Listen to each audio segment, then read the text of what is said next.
और इस वर्ष सावन के महीने में शिवरात्रि 23 जुलाई की है। 23 जुलाई को ऑनलाइन अभिषेक पूरा विश्व करेगा।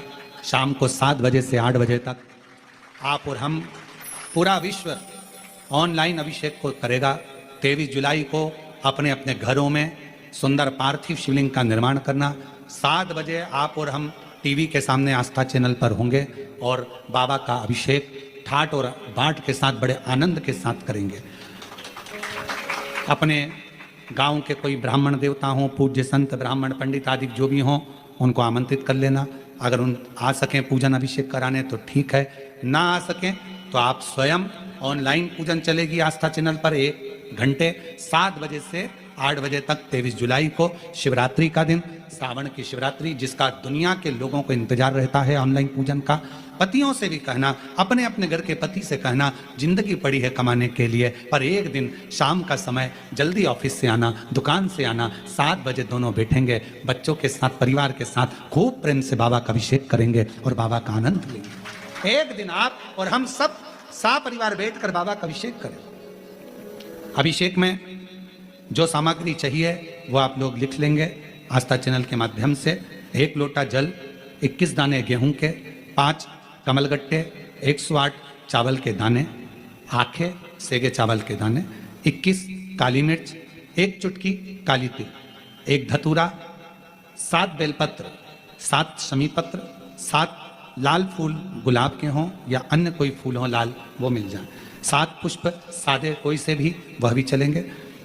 दूध, दही, शहद, शक्कर, घी, इत्र, गंगाजल, चंदन, रोली, मोली, मोली मतलब लच्छा, हाथ में बांधने वाला नाड़ा, मोली, अबीर, गुलाल, पीला चंदन, कपूर, गोल सुपारी, 3, 2 गोरा गणेश बनाने के लिए, 1 संकल्प छोड़ने के लिए, 2 दीपक, 1 दीपक प्रज्वलित कर कर रख लेना और दूसरे दिया आरती उतारने के लिए, 2 दीपक घी के, जनेऊ 2, 1 गणेश जी के लिए, 1 शिव जी के लिए, लौंग, इलायची, पान के पत्ते, मिट्टी का पार्थिव शिवलिंग पहले से बनाकर तैयार रखना, जिससे शाम को 7 बजे जैसे ही अभिषेक चालू हो तो उस समय आप लोग घाई घाई में, जल्दीबाजी में निर्माण ना कर पाओगे, इसलिए पहले से बना लेना जिससे अभिषेक आराम से हो जाए। 5 फल, मिठाई, धूप बत्ती और बाबा की सुंदर आनंदमय दुर्वा, ये सभी चीजें भगवान शिव के अभिषेक की जो जो सामग्री लगती है सब रखकर, साथ में अपने पूजन का स्थान हो, हॉल हो, टीवी के सामने कहीं पर भी बैठकर बाबा का सुंदर साज सजाना, अपने दरवाजे पर बंदरवार बांधना, खूब रंगोलियां डालना, क्योंकि सावन की शिवरात्रि का सुंदर अवसर 23 जुलाई शाम को 7 बजे से 8 बजे तक मेरा महादेव कुबेरेश्वर बाबा तुम्हारे घर में प्रवेश करे, मेरा कुबेर भंडारी आपके घर पर प्रवेश करे। यह भाव रखते हुए पूरा विश्व, पूरा देश इस पवित्र पार्थिव शिवलिंग का निर्माण करे और पूरा आनंद के साथ पूजन करे। श्रावण का कितना महत्व है जरा ध्यान दें। मेरा पूरे विश्व के लोगों से, पूरे विश्व में आस्था चैनल के माध्यम से जितने देश कथा सुन रहे हैं, टीवी चैनल के माध्यम से जितने शिव भक्त कथा सुन रहे हैं, मोबाइल और फेसबुक के माध्यम से जितने भक्त कथा सुन रहे हैं, उनसे निवेदन है, सावन के महीने की जो शिवरात्रि आती है और रात्रि के समय पर, प्रथम पहर में, शाम के समय पर जो हम पूजन ऑनलाइन सब बैठ कर करते हैं, दुनिया भले इसका कितनी भी हंसी उड़ाए, दुनिया कितनी भी गाली दे, पर आप और हम जब घर के अंदर पार्थिव मिट्टी के शिवलिंग का निर्माण करते हैं, हम पूजन कर पाए ना कर पाए, पर केवल मिट्टी का शिवलिंग बनाकर उसकी पूजन छोटी सी मात्र में कर लेते हैं, तो मेरे शंकर इतना भंडार भर देते हैं कि जिंदगी भर की आनंदता हो जाती है। जब सावन के महीने की शिवरात्रि आए, 7 बजे शाम को पूजन होगी, शाम 7 बजे टीवी पर ऑनलाइन। आपके पड़ोस के लोग भी अगर पूजन ना करें तो पहले उनको समझाओ कि देखिए ये पूजन का क्या महत्व है, उसको समझना बहुत कठिन। पार्थिव शिवलिंग का निर्माण करते हैं तब उस समय उसमें हम बहुत से पदार्थ डाल देते हैं। आप कुछ डालें ना डालें, 2 चीजें मिट्टी के अंदर अवश्य डालें। शंकर के शिवलिंग को बनाने के लिए मिट्टी कहाँ की होना चाहिए, किस जगह पर बनाना चाहिए, मिट्टी में कैसा जल मिलाना चाहिए। जब शिवलिंग का निर्माण करें, शंकर के शिवलिंग को जब बनाए तो सबसे पहले कैसे बनाए, उस तक का विधान शिव महापुराण में और लिंग पुराण में कहा गया। महाराज कहा,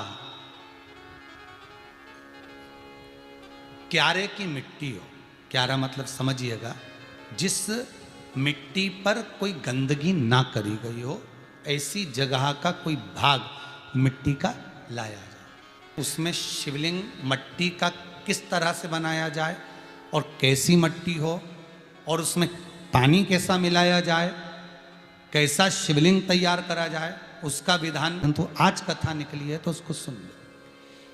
क्यारे की मिट्टी, क्यारे की मिट्टी मतलब जिस मिट्टी पर कोई गंदगी ना करी गई हो, ऐसी जगह की मिट्टी को लेकर जाए। और मिट्टी को लाने के बाद थोड़ा पानी का सींचन कर दें, अर्थात घर में लाएं तो उससे पहले मिट्टी को पवित्र करें। अपने घर में गंगा जल रखा हो, यमुना जल रखा हो, सरयू जी का जल रखा हो, उससे मिट्टी का सींचन कर दें।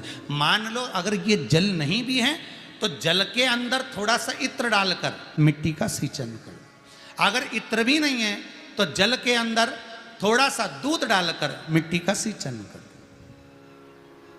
दूध भी नहीं है तो एक बेलपत्री जल के अंदर डालकर उस पानी का सींचन कर। बेलपत्र भी नहीं है, पीपल का पत्ता डालकर उसका सींचन कर दें। पर मिट्टी पर घर में लाते से ही, ये नहीं कि मिट्टी आज लाए और तुमको शिवलिंग कल बनाना है, तो मिट्टी अगर 1 दिन पहले लाए हो, 2 दिन पहले लाए हो, 4 दिन पहले लाए हो, तो उसी दिन जल का सींचन होना चाहिए। ये नहीं कि जिस दिन बनाएंगे उस दिन सींचन होगा। मिट्टी पर पानी का छींटा, सींचन भले ज़्यादा मत डालो, पर छींटा तो उस दिन लगा देना चाहिए जिस दिन घर में मिट्टी लेकर आए हो, जिस दिन लेकर।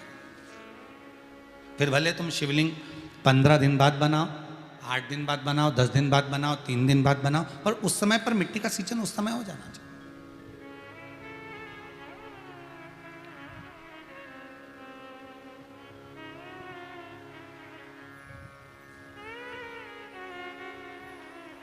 फिर कहा, जिस दिन शिवलिंग का निर्माण करो उस दिन प्रातः में अगर आप शिवलिंग बना रहे हैं तो ब्रह्म मुहूर्त में मिट्टी को गला दो। किस पानी से गलाना है उसका भी प्रमाण, उसका भी शास्त्र वर्णन करा। किस जल से गलाया जाए, शिव महापुराण की कथा कहती है, अगर आपको आज शिवलिंग का निर्माण करना है, शाम को आप शिवलिंग का निर्माण कर रहे हो, तो अपने पानी का जो मटका होता है, हंडा होता है, रसोई घर में जहां पानी भर कर रखते हो, उसके नजदीक में एक कलश जिसमें अलग से ताजा जल भरा जाए और उस पर प्लेट ढकी हो और उस पर एक चावल का दाना रखा हो, उस जल को लेकर आओ। थोड़ी देर रखा रहे, आधा घंटा, 2 घंटा, 3 घंटा, 15 मिनट, 20 मिनट, पर वो पानी वहां रखा होना चाहिए। रसोई घर में अन्नपूर्णा का निवास होता है, परिंदे के पास पितरों का निवास होता है। अन्नपूर्णा, पित्र सब रसोई घर के भीतर विराजमान होते हैं। शास्त्र कहता है 33 कोटि देवता एक समय के लिए, एक क्षण के लिए हमारे रसोई घर में प्रवेश करते हैं। इसलिए रसोई घर को तुम पूरे घर को स्वच्छ रखो ना रखो, पूरे घर को तुम साफ रखो ना रखो, पर रसोई घर एकदम क्लीन होना चाहिए, साफ होना चाहिए, स्वच्छ होना चाहिए। आज के ज़माने में तो खैर गया, पर पहले जब मिट्टी के चूल्हे होते थे, जब चूल्हा बंद होता था तो उसको गीला कर कर, गोबर को या पानी में उसको गीला कर कर, एक कपड़े को गीला कर कर पूरे चौके को, रसोई घर को पोंछा जाता है।